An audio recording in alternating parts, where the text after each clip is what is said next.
Olá pessoal, nessa nossa aula de hoje nós vamos falar um pouco sobre os vírus, abordando características e funções desses micro-organismos. Esta nossa aula será dividida em duas etapas. Numa nós vamos abordar as características gerais dos vírus e as suas funções, e numa segunda aula nós iremos abordar um pouco sobre as principais patologias, bem como as causas, o modo de transmissão, tratamento, as medidas profiláticas relacionadas a esses micro-organismos.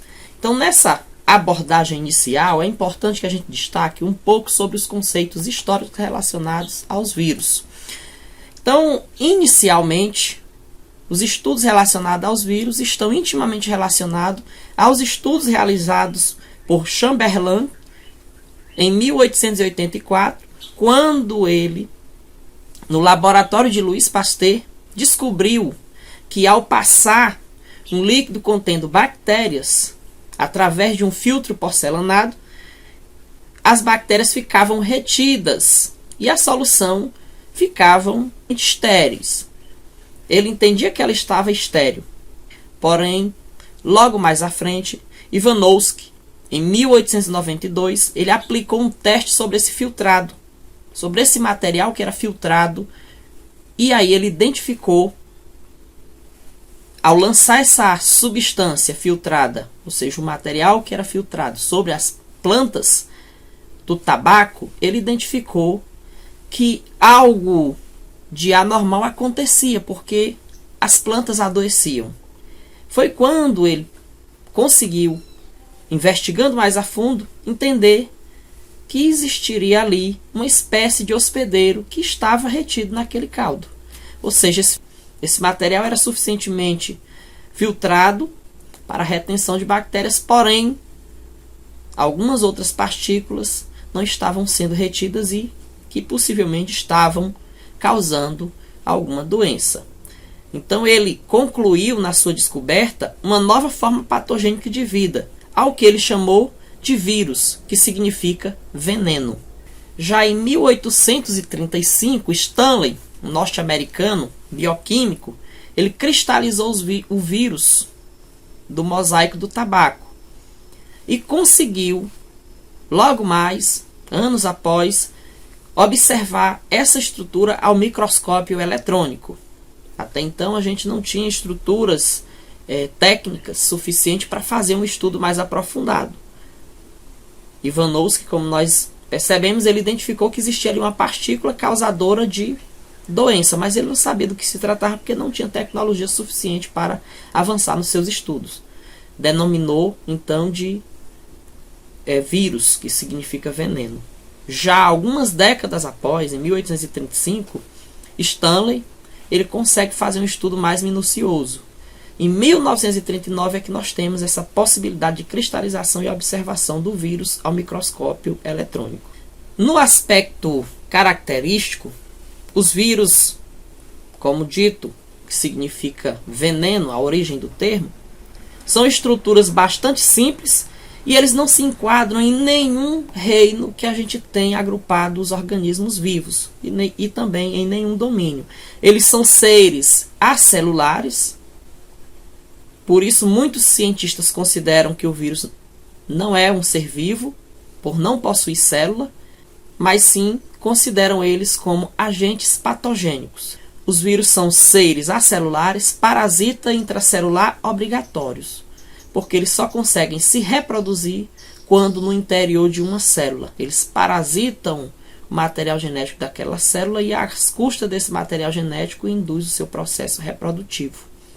Então, eles não conseguem se reproduzir sem esse mecanismo de uma célula hospedeira. São constituídos basicamente de DNA ou RNA, é a característica do vírus, característica constitucional, material genético, DNA ou RNA, e uma cápsula proteica, capsídeo, DNA ou RNA, nunca os dois juntos, e proteínas. Nós não temos conhecimentos de vírus que apresentem os dois materiais genéticos, DNA e RNA, no mesmo ser. Por isso a gente fala da constituição dos vírus como DNA ou RNA e proteínas. E alguns possuem um envelope, uma espécie de invólucro que envolve esse material genético e essa cápsula proteica, esse capsídeo. Nós temos essa representação dos vírus, onde a gente pode ver o material genético no interior deste micro-organismo. Nós encontramos a cápsula proteica logo mais periférica. Então, nessa imagem a gente consegue visualizar o material genético envolvido por uma estrutura proteica, que é o capsídeo. E mais externamente nós temos um invólucro, esse envelope que envolve toda a estrutura viral. O ácido nucleico dos vírus, diferentemente dos outros seres vivos, eles podem ser encontrados tanto com o DNA quanto com o RNA. Lembrando, os dois não aparecem no mesmo ser, sendo cada um deles aparecendo seja como fita simples ou como fita dupla. O mecanismo de reprodução mais simples que a gente tem nos vírus é o mecanismo de reprodução dos vírus de DNA. Um mecanismo bastante simples, que envolve material genético do vírus, que parasita o DNA da bactéria. O DNA do vírus penetra, é lançado no interior da bactéria, ele parasita o DNA da bactéria e vai, a partir daí, induzir a produção de novas estruturas proteicas que formarão o invólucro desse vírus. Então, acontece o processo de multiplicação desse vírus no interior da bactéria, por meio da duplicação do material genético. Já no aspecto de reprodução dos vírus de RNA, diferentemente dos vírus que possuem DNA, aqueles que possuem RNA, eles devem conter ou produzir enzimas de processamento. O retrovírus ele possui em sua estrutura uma enzima com função de transcriptase que produz o RNA mensageiro por meio da síntese proteica e uma replicase que replica esse genoma de RNA. Então, no retrovírus, o RNA parasita o DNA de uma determinada célula e vai fazer com que, a partir desse material genético DNA, sejam produzidos novos RNAs. E aí esse RNA vai produzir também as cápsulas, ou seja, sintetizar a cápsula proteica, que irá envolver esse genoma do novo vírus. Diferentemente do que a gente tem lá no vírus de DNA, que o DNA viral parasita o DNA bacteriano ou de uma célula determinada e vai induzir a produção de novos DNAs, aqui nós temos um RNA que parasita um DNA e o estimula a produção de novos RNAs. Então, nós temos aí um mecanismo inverso. O retrovírus tem RNA e a enzima transcriptase reversa, ao invés de possuir o DNA, como no caso, como estrutura de ácido nucleico. Uma vez dentro dessa célula hospedeira, a transcrição reversa RNA para DNA é realizada pela atividade dessa enzima. Este novo DNA ele é incorporado no DNA do hospedeiro, onde transcreve novos genomas virais e o RNA sintetiza novas cápsulas proteicas de proteínas e a transcriptase reversa, ocorrendo aí esse mecanismo. O vírus da AIDS é um exemplo clássico disso, síndrome da imunodeficiência adquirida, assim conhecida, provocada pelo vírus HIV, vírus da imunodeficiência humana. Quanto à estrutura viral, a gente tem aqui essa representação, que o ácido nucleico ele desenvolve a ação de especificidade viral, de acordo com o tipo de material genético. Nós vamos identificar se é um vírus de DNA ou um vírus de RNA, e as patologias estão associadas diretamente a isso. É nesse material genético, nesse ácido nucleico, que nós vamos encontrar as informações genéticas sobre o vírus, e ele está intimamente relacionado ao aspecto de infecciosidade provocada por esse vírus. O capsídeo atua como mecanismo de proteção do material genético desse vírus e também na antigenicidade ou imunogenicidade. Já o envelope também desempenha esse papel de proteção e também de antigenicidade e imunogenicidade, ou seja, contra os mecanismos externos que podem chegar até o material genético e destruí-lo. E as espículas, que são a hemaglutinina, que atua na estrutura como adsorção, a estrutura espícula N, neuraminidase, atua na ação de adsorção e penetração, e a espícula F no processo de fusão, quando esse material genético se une ao material genético de outras estruturas, ou quando esse vírus permite ele aderir a outra estrutura celular, a uma estrutura celular, e provocar aí essa fusão, mantendo o material genético do vírus em contato com o material da célula hospedeira.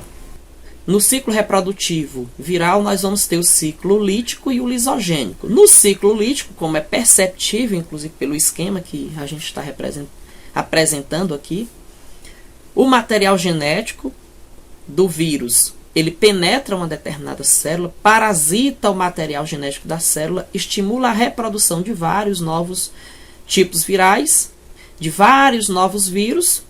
E aí, quando nós já temos uma quantidade suficientemente pronta para atacar novas células, esses vírus destroem a parede celular das bactérias e vão invadir novas outras estruturas por um processo que a gente chama de fagocitose. Eles destroem a estrutura da célula bacteriana, a membrana plasmática da célula bacteriana, e vão invadir novos espaços e novas estruturas celulares.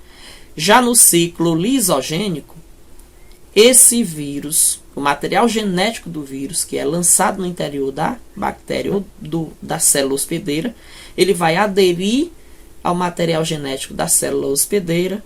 Esse material genético da célula hospedeira será duplicado, e nesse processo de duplicação do material genético da nova célula, novas estruturas de DNA viral serão lançadas, e esse vírus vai se reproduzir às custas da reprodução de novas células. Ou seja, a célula se multiplica e o vírus também se multiplica. Não há aí um processo de fagocitose da estrutura de membrana da célula hospedeira. Então, o vírus se reproduz às custas da reprodução de novas células. E ele se multiplica no interior do organismo às custas da multiplicação dessas células e não da destruição da membrana para invadir novas outras células, como ocorre lá no ciclo lítico. Além da estrutura de vírus, nós encontramos também a estrutura de viróides e de prions.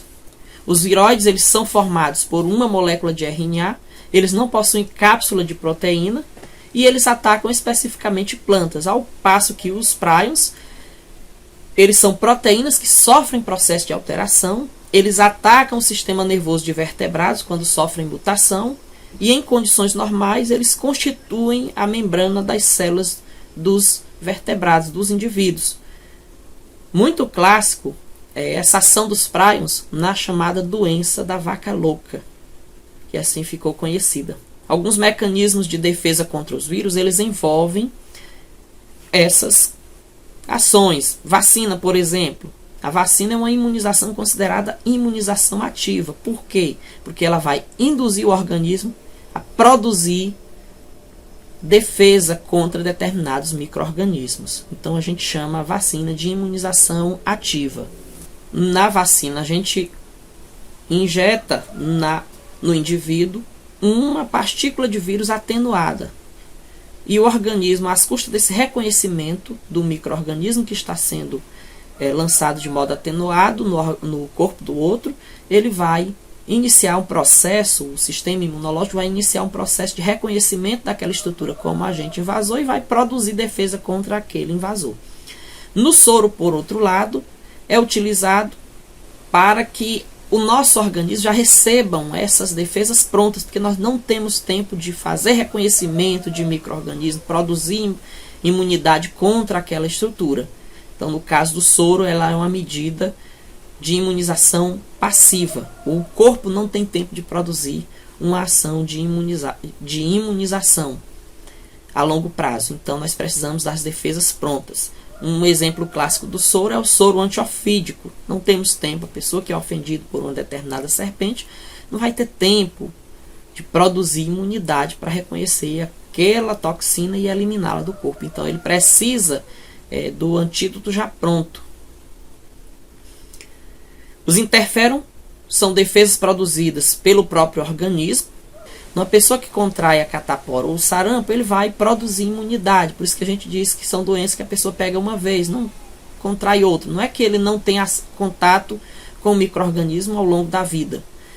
ele vai continuar tendo contato, ele está exposto. A gente sabe que o mecanismo de transmissão desse vírus, do vírus da catapora e do vírus do sarampo, são vírus respiratórios. Então é muito fácil deles serem disseminados no ambiente. Porém, a forma de transmissão deles, chegando a pessoas que já têm essa imunidade adquirida, ela já não terá um efeito drástico. Ele vai ter a presença do vírus no corpo, quando em contato com ele, mas o seu organismo já tem imunidade contra aquele agente infeccioso. Antígenos são seres invasores, dita-se de micro-organismo ou de qualquer outro que albergue o corpo de outro, que seja estranho àquele organismo. Anticorpo é a defesa produzida pelo organismo para reconhecer um agente invasor. Antídoto são substâncias que neutralizam a ação de outra substância que é nociva àquele organismo. A epidemia é quando um determinado número de casos de uma doença supera os limites esperados. Um exemplo clássico poderia ser o coronavírus, porém, o coronavírus ele já passa de uma situação de epidemia e avança para uma situação de pandemia, que é quando o número de casos ele vai além do número esperado em todo o mundo. Ele avança fronteiras do continente, então passa a ser uma pandemia. Quando uma determinada patologia atua durante vários anos em uma mesma região, um exemplo clássico é a malária na região amazônica. O agente etiológico ou agente patogênico é aquele agente que é causador de uma determinada infecção. Um exemplo clássico é o vírus de uma patologia, do sarampo, da catapora, da AIDS. Então ele é um agente patogênico, ele causa a infecção. O parasita, aquele que se instala no corpo de outro, causando uma doença, por isso o vírus também é considerado um parasita intracelular obrigatório, ele precisa estar dentro de uma célula, então, e ele se desenvolve, se reproduz às custas do material genético daquela célula, mas não só no caso do vírus, mas também vários outros organismos são considerados parasitas, como por exemplo ascaris lumbricoides, ascaridíase. Nós temos parasitas que são ectoparasitas, que são aqueles que aderem o outro organismo pela parte externa, ou seja, fora do corpo. Temos também os endoparasitas, que é aqueles que se instalam no organismo por dentro, como o caso da ascaris lumbricoides, que adere ao organismo pela parte interna, se instala no organismo e provoca os seus efeitos. O vetor é aquele capaz de transmitir uma determinada patologia. Um exemplo clássico disso, o Aedes aegypti, que é o mosquito da dengue, ele transmite o agente etiológico da dengue. O mosquito ele não causa a doença, ele transmite o agente patogênico da doença. Então ele é um vetor. Também o caso do barbeiro, triatomínio, o vetor do Trypanosoma cruzi é o barbeiro, um triatomínio.